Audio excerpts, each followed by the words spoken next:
Bonjour et merci encore pour l'invitation. C'est toujours un plaisir de vous accompagner dans ces meetings.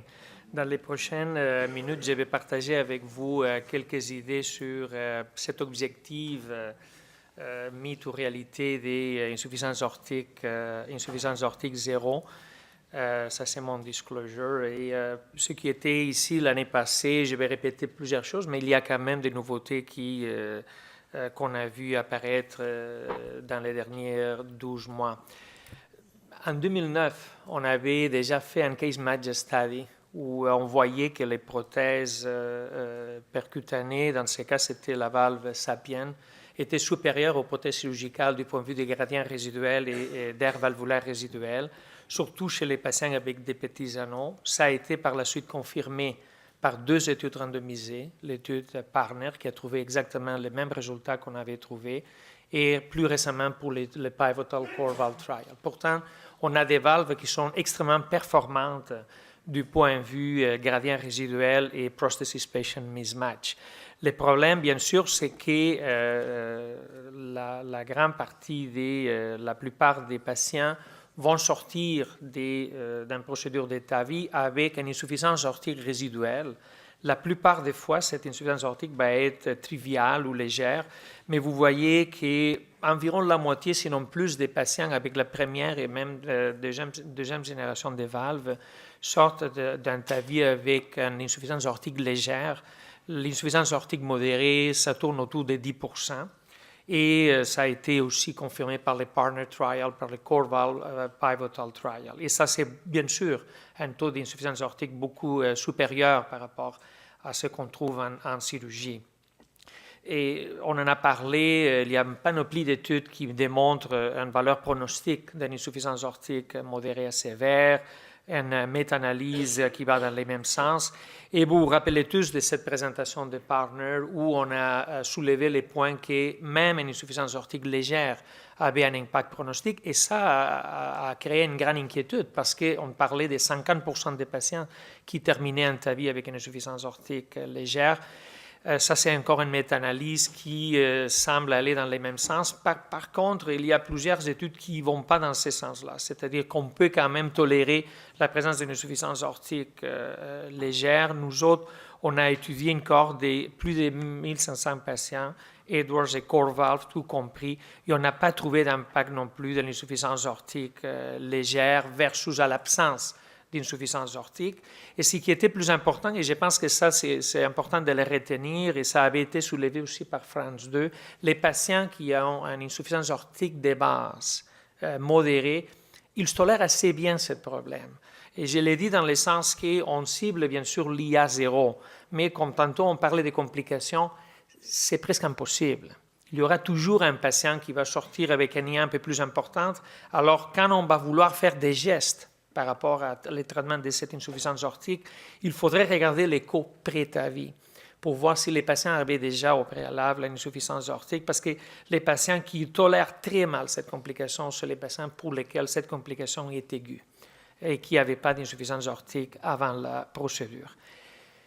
On a beaucoup appris par rapport au sizing des valves et pour essayer de diminuer et de cibler cette insuffisance aortique zéro, il faut comprendre les mécanismes de l'insuffisance aortique. Et on a rapidement compris qu'un des mécanismes les plus importants, c'était le sizing des valves. C'est-à-dire que pour un pourcentage important des patients, on implantait des valves qui étaient trop petites pour la taille de l'anneau parce qu'on faisait des mesures bidimensionnelles. Environ un tiers des cas, selon cette étude de Vancouver, avait une valve qui avait été sous-dimensionnée avec des mesures bidimensionnelles et un sizing de l'anneau aortique en 3 dimensions. On utilise beaucoup les TACO, mais de plus en plus, il y a des études avec écho 3D aussi qui semblent avoir de bons résultats. On semble améliorer les taux d'insuffisance aortique, je dirais surtout modérés. Je pense que le meilleur sizing a définitivement diminué les insuffisances aortiques modérées. On a testé cette échelle qui tient compte de l'air annulaire aortique plutôt que du diamètre pour le sizing, dans ce cas des valves d'Edwards, balloon expandable. Et on l'a testé avec les groupes de Vancouver de façon prospective et on a trouvé effectivement une diminution importante, mais surtout des insuffisances aortiques modérées et sévères un peu moins quand même pour les insuffisances aortiques légères, c'est-à-dire l'insuffisance aortique légère reste et probablement va être difficile d'éliminer cette insuffisance aortique légère seulement avec un meilleur sizing.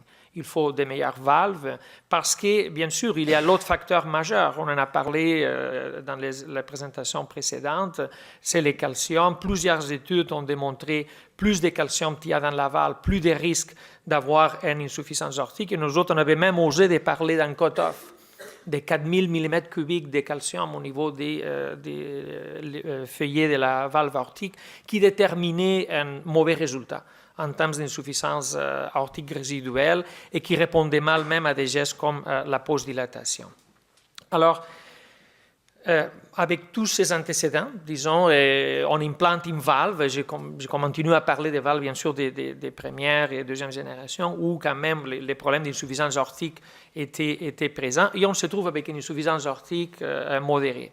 La première chose, bien sûr, c'est une évaluation de cette insuffisance aortique, et ça, c'est peut-être la partie la plus difficile. Parce que, bien sûr, il y a les multiparametric approach, mais en pleine procédure, le multiparametric approach, c'est compliqué, c'est pour ça qu'on utilise beaucoup, la classification des partners avec la circonférence au Doppler couleur pour évaluer ces insuffisances aortiques.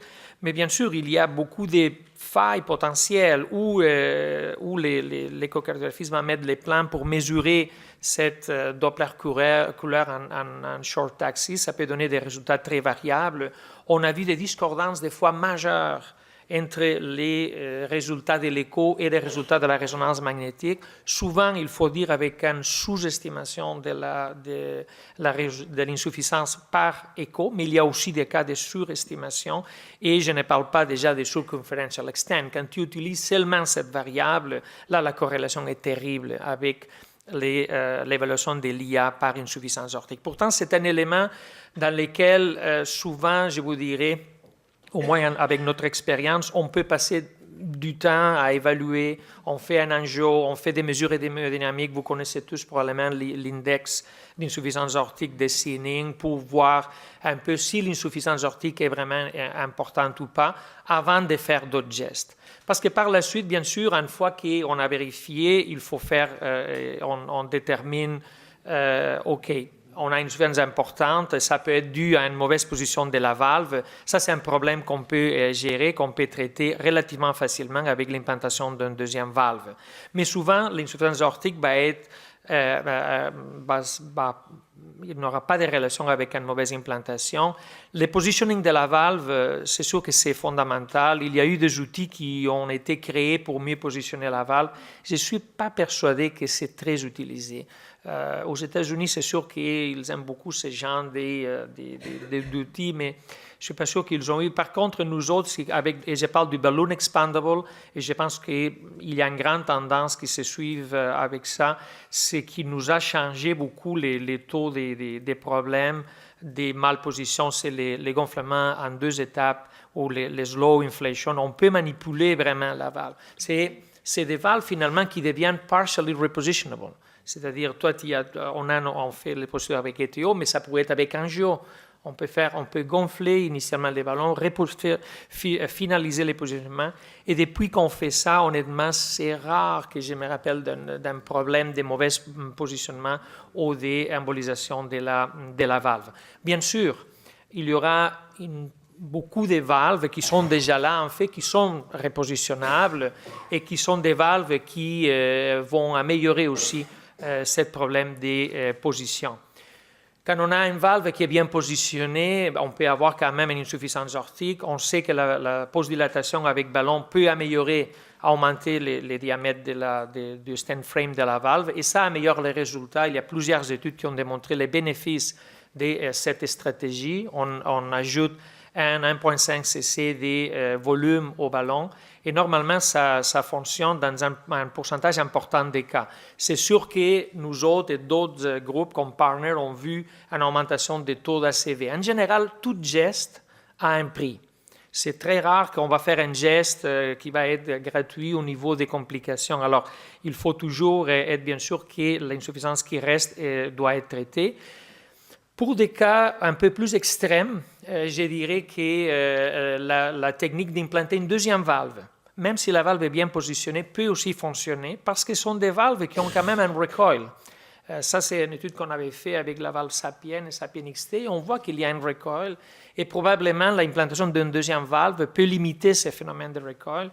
Et il y a des cas qui vont répondre à l'implantation d'une deuxième valve. Et bien sûr, il y a des case reports. Bientôt, il y aura peut-être des petites séries de fermeture du leak paravalvulaire avec prothèse. Alors ça, c'est tout un peu les gestes qu'on peut faire pour s'approcher de l'IA 0 avec les générations de valves qu'on a utilisées jusqu'à présent. J'insiste, avant de poser des gestes, il faut bien évaluer l'insuffisance, regarder les coprés, parce que tout geste a des risques à part des coûts, etc. Mais il n'y a pas de doute que dans le futur, on va aller vers des types de valves qui vont améliorer les taux d'insuffisance aortique. Et peut-être une des premières fois qu'on a regardé. Donc, on a vu qu'il y avait des différences entre les types de valves. C'était avec les études France 2 et UK Registry, où les taux d'insuffisance aortique résiduelle étaient plus élevés avec la valve core valve, cells expandable. Ça sortait dans l'analyse multivariée de France 2. Dans une plus petite étude, mais avec un écho-core lab central, on avait vu exactement les mêmes résultats. Et ça a été confirmé par la suite par une étude randomisée, que c'est l'étude Choice. C'est-à-dire, les types de valves qu'on va implanter jouent un rôle quand même important par rapport à l'insuffisance aortique résiduelle. C'est vrai que toutes ces études, incluent les nôtres, France 2, etc., ont évalué l'insuffisance aortique soit à discharge, soit à 30 jours. Et on a vu dans les études américaines qu'une valve self-expandable comme la core valve peut avoir un phénomène de diminution progressive de l'insuffisance aortique résiduelle avec le temps. Il faut dire que c'est des données mesurées dans l'écho-core lab. Pourtant, peut-être, dans le futur, il faudra faire des études à un mois, mais aussi des études à un an pour évaluer les différences entre les valves. Actuellement, en fait, aux États-Unis, il n'y aura plus d'études contre la chirurgie. Ça va être valve A versus valve B, valve C versus valve D, etc. Alors, ça va être tous des études head-to-head comme on a fait chez les patients coronariens avec les tuteurs. Comme vous pouvez voir, malgré qu'on améliore, qu'on positionne mieux, etc., on reste toujours à Choice, par exemple, ils mesuraient avec 3D, etc., une étude bien faite avec des centres expérimentés. On restait avec des taux d'insuffisance aortique surtout légère élevés. 40% même avec la valve Edwards, plus avec la valve core valve. Pourtant, il n'y a pas de doute que pour améliorer et arriver à cette IA 0, il faut une nouvelle génération de valves qui, à part d'être repositionnables, je pense que la partie la plus importante va être qu'ils vont avoir des caractéristiques spécifique pour l'insuffisance aortique paravalvulaire. C'est le cas de la valve Sapien 3 qui incorpore un external sealing cuff dans la partie ventriculaire de la valve et qui en plus incorpore un système de delivery qui nous permet de flexionner beaucoup plus les cathéters de delivery. Et ça n'est pas banal parce qu'à France 2, par exemple, les TA avaient moins d'insuffisance aortique. Et c'est toujours surprenant pourquoi les TA ont moins d'insuffisance aortique. Et nous autres, on a vu aussi un peu ça dans notre centre. Et si vous regardez les TA, la valve est parfaitement coaxiale avant de commencer le gonflement. Tu peux mettre la valve juste au milieu, au centre de la valve. Alors, le Sapien 3, je ne sais pas si ça va avoir un grand impact clinique, mais la vérité est que pour des aortes horizontales, et on a eu la preuve, ça peut être très utile et pour bien centrer la valve. La valve s'implante, je pense que c'est la valve que vous utilisez actuellement comme la reste des ballons expandable. Et ça, c'était le first-in-man experience et ce qui nous avait frappé déjà, c'est un nombre très limité de patients qui, par la première fois, on n'avait pas d'insuffisance aortique modérée ou sévère. Ça, c'était 2 centres, Québec et Vancouver. Et les taux d'insuffisance légère étaient en bas de 30%, chose qu'on n'avait jamais réussi dans les études précédentes. Par la suite, nous autres, on a fait encore, en collaboration avec Vancouver, un case match study avec la Sapien XT, et vous voyez vraiment qu'on a trouvé des différences majeures au niveau d'insuffisance résiduelle, 11% avec la Sapien 3 versus les valeurs classiques d'un peu plus de 40% avec la Sapien XT. Pourtant, ça, c'est des données mesurées dans un EcoCore Lab central. Plus récemment, il y a eu un registre, surtout européen, avec des centres canadiens, qui a un taux peut-être un peu plus élevé, mais toujours en bas du 30% d'insuffisance aortique résiduelle. Et ce qui est remarquable, c'est que l'insuffisance modérée, qui était toujours ou presque autour de 10%, actuellement, on commence à voir déjà qui est en bas des 5%. 22% seulement des insuffisances aortiques légères. C'est sûr qu'il y a d'autres plateformes qui arrivent aussi avec des très bonnes données par rapport à l'insuffisance aortique paravalvulaire. C'est le cas de la Lotus. Ça se rassemble beaucoup, moins de 20% des insuffisances aortiques légères ou modérées. C'est le cas aussi de la Direct Flow. On est en bas de 30% d'insuffisance aortique légère ou modérée. Et ça, c'est un peu les chiffres qu'on travaille actuellement. C'est-à-dire un chiffre d'insuffisance aortique légère en bas des 25-30% et une insuffisance aortique modérée en bas des 5%. Alors, je termine essayant de répondre à la question, est-ce que viser les zéros, c'est un mythe ou réalité? À mon avis, actuellement, c'est encore un mythe.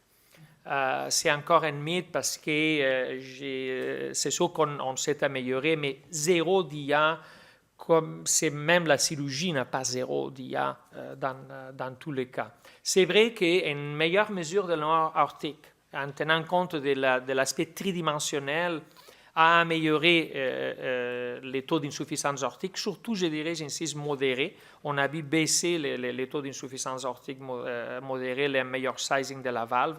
Les nouvelles générations, par la première fois, on commence à parler des taux d'insuffisance aortique modérés de 2, 3, en bas des 5% de façon systématique et en bas des, comme je disais, 30% pour l'insuffisance aortique légère. Par contre, il y aura toujours des cas où il y aura des insuffisances aortiques après les TAVI. Parce qu'un des derniers cas qu'on a fait avait un Agatston score de calcium de 6000 ou plus de 6000. C'est difficile à croire que toute cette masse de calcium avec une valve, alors on a resté avec une insuffisance aortique légère, modérée, mais qui était bien tolérée malgré la postdilatation, etc. Alors, c'est très important quand ça arrive de confirmer la sévérité, de ne pas peut-être se lancer tout de suite à faire des gestes, un geste derrière l'autre qui peuvent être associés à des complications.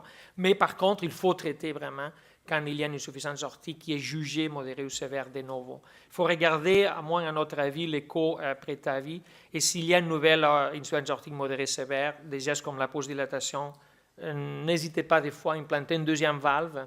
Ça peut aider probablement au niveau des forces radiales, fermeture des fuites paravalvulaires et peut-être considérer la chirurgie parce que c'est des patients qui, de toute évidence, avec une nouvelle IA, en général, ils évoluent pas très bien. Merci beaucoup de votre attention.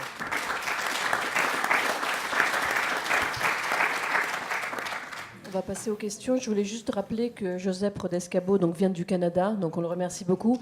Et je ne sais pas si vous avez remarqué, parce que ce n'est pas toujours lui le premier auteur, mais à quasiment chaque diapositive, c'est l'étude qu'ils ont menée. La production scientifique de votre centre est considérable, donc on est vraiment très impressionnés.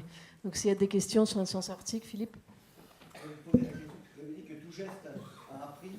Est-ce que vous croyez que vous n'avez pas parlé de trop, et on a quelques articles qui apparaissent, est-ce que vous croyez absolument que le sacro-saint prédilatation est absolument nécessaire, ou est-ce que lorsque les centrales thermiques Berg avec 3 cusps, 100 kg commissurales, qui n'a pas beaucoup de calcium, est-ce que c'est vraiment nécessaire de la faire? On l'a fait de moins en moins. C'est sûr qu'à ma connaissance, il n'y a pas de preuve que ces gestes a diminué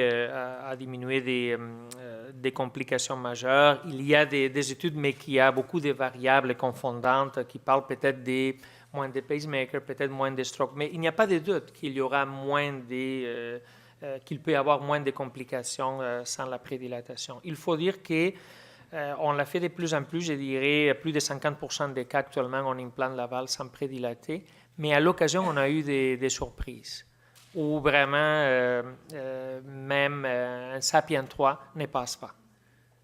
Ça nous est arrivé.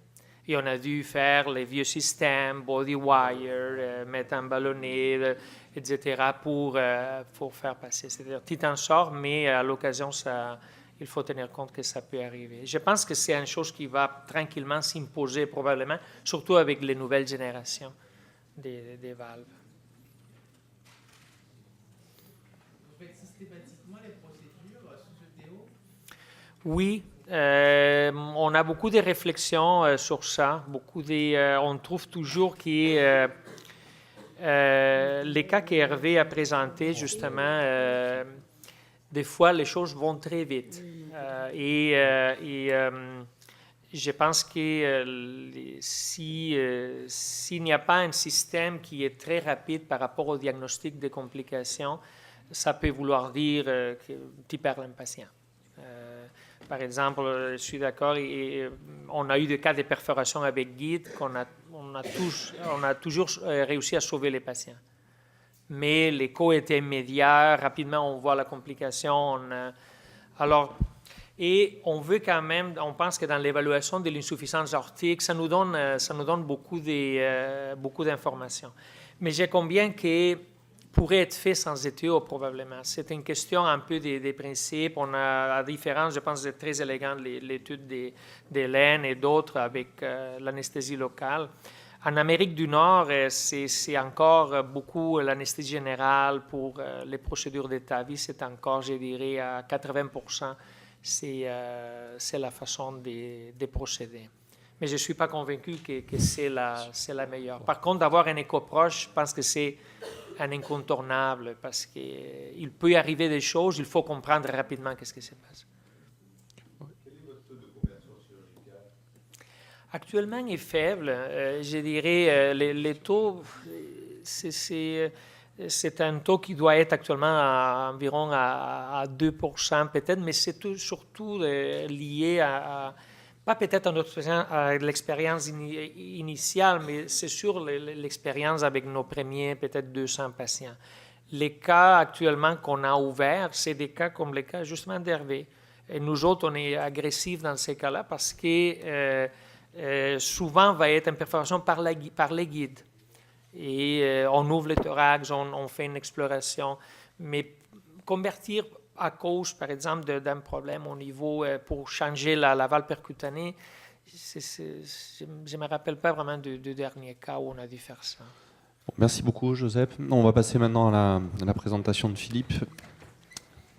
À propos donc de l'impact du calibre des introducteurs sur